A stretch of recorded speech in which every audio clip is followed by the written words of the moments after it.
Eala, Indonesian PAL stun heavyweights. Manila, Philippines. Southeast Asian tennis made its mark in the Middle East as Filipina pride Alex Eala and Indonesian partner Janice Jen stunned the higher-ranked tandem of Filipina-Canadian Leylah Fernandez and France's Kristina Mladenovic, 7-5, 3-6, 10-6, in the WTA 500 Mubadala Abu Dhabi Open yesterday. Eala and Jen scored the last 4 points of the marathon duel, breaking away from a deadlock at 6 to clinch a quarter-final ticket at the expense of the celebrated duo led by 9-time Grand Slam doubles champion Mladenovic. The SEA duo took the victory in 1 hour and 33 minutes, setting up a clash against either Ukrainian sisters Lyudmila, WTA doubles number 31, and Nadia, doubles number 63, Kichenik, or the second-seed tandem of Chinese Shuai Zhang, doubles number 7, and Spaniard Cristina Buxa, doubles number 22, for a seat in the Final Four. "We are the SA sisters. Go Southeast Asia," said the 20-year-old Eala. "We just won our first match in our first time playing together. Let's go," added Jen, 23. Eala and Jen are ranked number 45 and 47 in the WTA singles but sit lower in the doubles division at number 136 and number 68 compared to the 23-year-old Fernandez, singles number 25, at number 80 and the 32-year-old Mladenovic at number 55. Mladenovic boasts a decorated doubles career, becoming the world number 1 in 2019 after a 6-title run in the Australian Open and French Open women's doubles as well as 3 more crowns in the Australian Open and Wimbledon mixed doubles. But the Filipina-Indonesian pair did not shy away from the fight.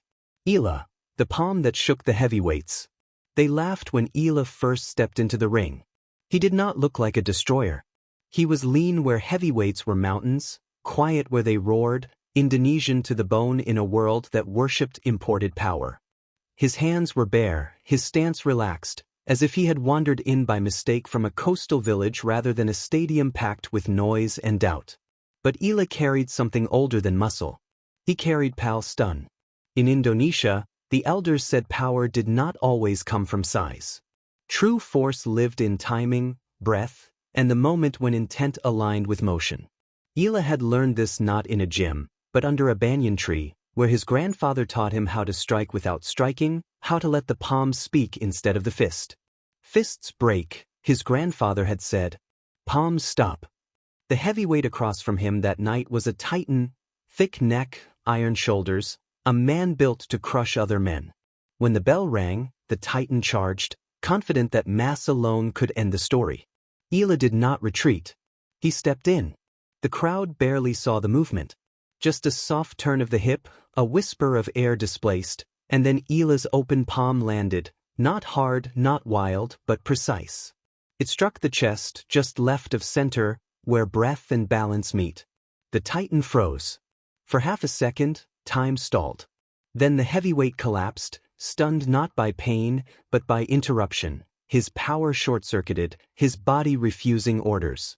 Silence swallowed the arena. That was the birth of a legend. They called him Eala the Still Hand, the man who stunned heavyweights without breaking bones. Fighters from Thailand, Brazil, Europe, and America came to test him. They brought size, speed, fury. They brought everything the world believed mattered. Eala brought calm. Each match followed the same rhythm. Pressure. Events. A moment where the heavyweight believed victory was inevitable. Then, PAL stun. Sometimes it landed on the sternum, sometimes the shoulder, sometimes the side of the neck. Never brutal, never flashy. Just enough.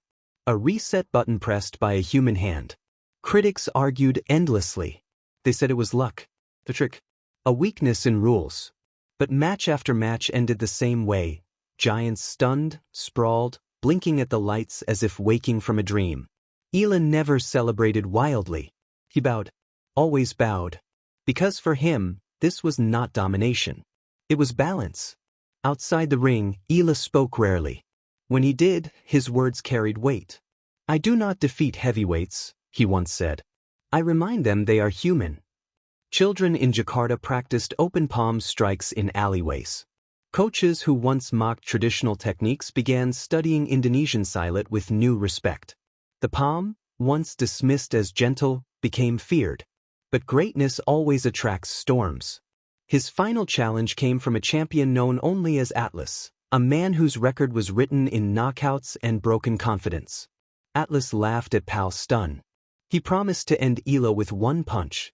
The match was brutal. Atlas adapted, guarded his chest, powered through early attempts. For the first time, Eala was driven backward, his breath ragged, his calm tested. Then in the final round, Eala changed the rhythm. He slowed. He let Atlas swing into emptiness. Let the heavyweight's own force create the opening. And when it came, Eala placed his palm against Atlas's shoulder and released everything, breath, timing, intent, in one flawless instant. Atlas did not fall. He knelt. Not in defeat, but in recognition. The referee called it. The crowd erupted. History was sealed. Eala retired soon after. He returned to Indonesia, to quiet mornings and teaching under the same banyan tree where it all began. The world moved on to louder fighters, bigger knockouts. But whenever a heavyweight froze mid-charge, stunned by a single open hand, people remembered. Power is not always loud. Strength is not always heavy. And sometimes, the palm is mightier than the fist. Eala and the weight of a palm. In the old ports of Indonesia, where the sea breathes stories into wood and salt, there is a name spoken softly among fighters. Eala. Not shouted. Never shouted. Spoken the way one speaks of storms that do not announce themselves. Eala was never built like a heavyweight. His shoulders did not stretch doorways, his fists did not look like weapons. But his palms, open, calm, unassuming, were rumored to carry something heavier than muscle, finality. They said his hands did not hit. They arrived. Eala grew up where strength was measured differently. In his village, fishermen learned balance before force, patience before violence. As a boy, Eala watched men pull nets heavier than their own bodies, not by fighting the ocean, but by listening to it. That was where he learned the first rule of Pal's stun. Do not clash with weight. Redirect it. His teacher, an old silent master whose hands were permanently relaxed, taught him that the palm was not weaker than the fist, it was wiser. A fist sought damage. A palm sought control. When a heavyweight charges, the old man said, he carries his defeat with him. You only need to stop it. When Eala entered the competitive world, the arenas were filled with giants. Heavyweights built like walls. Men who trained to break ribs and pride in the same breath. They saw Eala's open-hand stance and smiled. Big mistake. The first heavyweight rushed him like a tidal wave. Eala stepped forward instead of back. The palm struck, not hard, not fast, but perfect. It landed where breath turns into panic, where balance depends on memory. The heavyweight's body betrayed him. His legs locked. His lungs stalled. His power, so carefully built, collapsed inward. He did not fall dramatically. He simply stopped working. The crowd did not cheer at first. They were confused.